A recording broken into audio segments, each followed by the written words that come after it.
Your first miscarriage is so shocking and heartbreaking that it's so hard to know what the right thing is to do. You're also grieving and desperately wanting your baby. So I know that it's tempting to go straight back into trying to conceive again.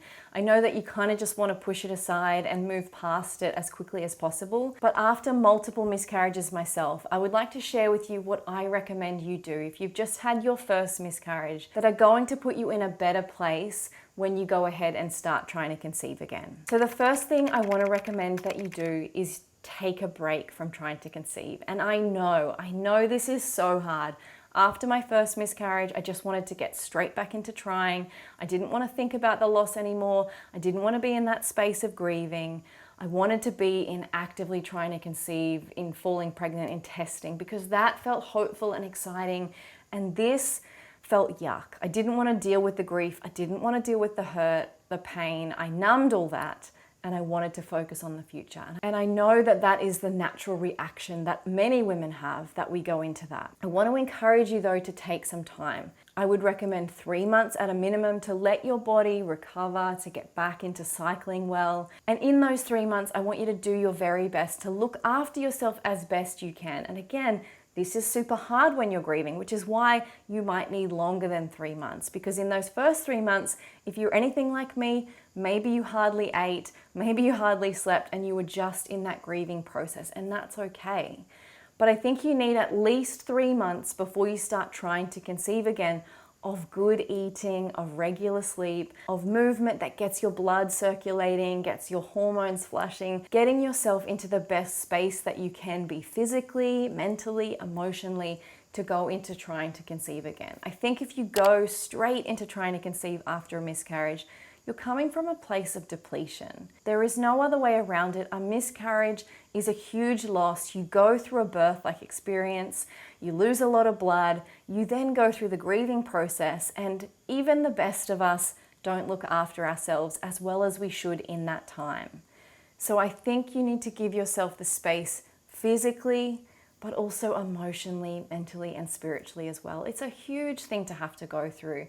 And I think it's too much to put on our bodies to go straight back into trying to conceive straight after such a big loss. The second thing that I would recommend you do is demand some physical testing. And I say the word demand because here in Australia, they won't look at you until you've had 3 consecutive miscarriages. And what I mean by look at you is your regular GP won't order fertility testing or any hormonal testing until you've had 3 miscarriages in a row.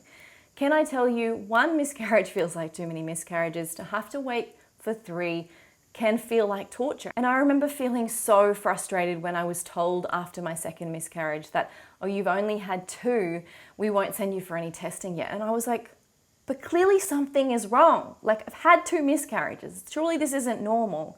And it felt really frustrating to me that they wouldn't take my concerns seriously. So while yes, if you've just gone through your first miscarriage, this might be just a very natural, normal part of the process of having babies for you, and it mightn't be a sign of any alarms going off in your body, but it also could be. So in this time of taking a break, I'd recommend going and seeing your GP and asking for some hormone testing, and also just their general all-round baseline testing for health. So they'll look at things like iron levels and all the other things that are going on in your body to see whether there are any things going on for you that you might need to address. And during this time that you're not trying to conceive, you can use that time to improve on those results if there are any that are concerning. Something that I also discovered as I was having multiple miscarriages is that the way my GP looked at those results was very different to how my naturopath and my acupuncturist looked at it. My GP very much looked at averages, so the average over the general population. If you think of the whole population, a lot of that portion of the population is not ideally healthy, is not in their fertile prime. So we're looking at a general average, it's not really the ideal. So what my GP said was acceptable, as in the normal average range, was very different to what my naturopath and acupuncturist said was ideal for trying to conceive. So if it were me, I would take those results from my GP and show them to my naturopath and get them to then help me with supplements, with diet, with lifestyle changes that needed to happen to get me into an ideal position.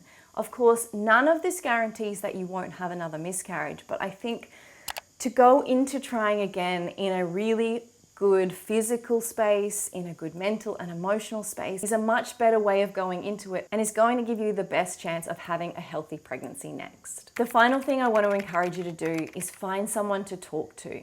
This doesn't have to be a professional. This could be a friend or a family member who's been through a miscarriage themselves. I really want you to find someone who understands what this experience is like, because it really doesn't compare to any other type of loss.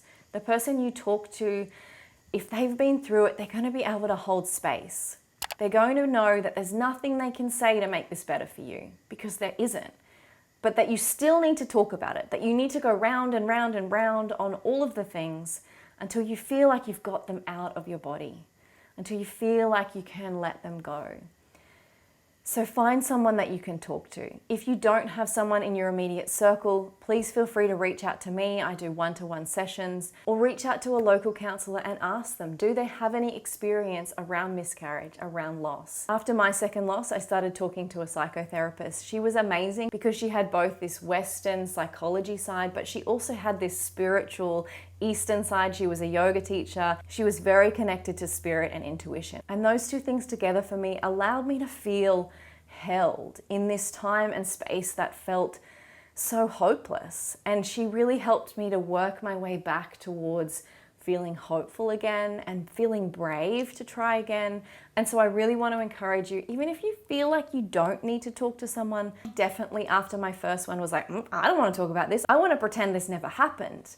So I want to encourage you. I know it feels scary at first to talk about this deep place within yourself that hurts so much, but it honestly helps. So please reach out and find someone that you can talk to. If you are watching this video and you too have been through a miscarriage, I would love if you would put in the comments, what would you recommend other women will do? Other women in my community will come along and find your comments, and I know that they can be so helpful. There's a lot of my videos that have really great conversation going on in the comments where other women are helping each other in this area that we don't talk about enough. So please, if you have any other recommendations of what you would do if you were going through this for the first time again, please pop them in the comments. And if you are watching this because you have just been through a recent miscarriage, I just want to send you some love and healing and to tell you it does get better. Look after yourself, and namaste.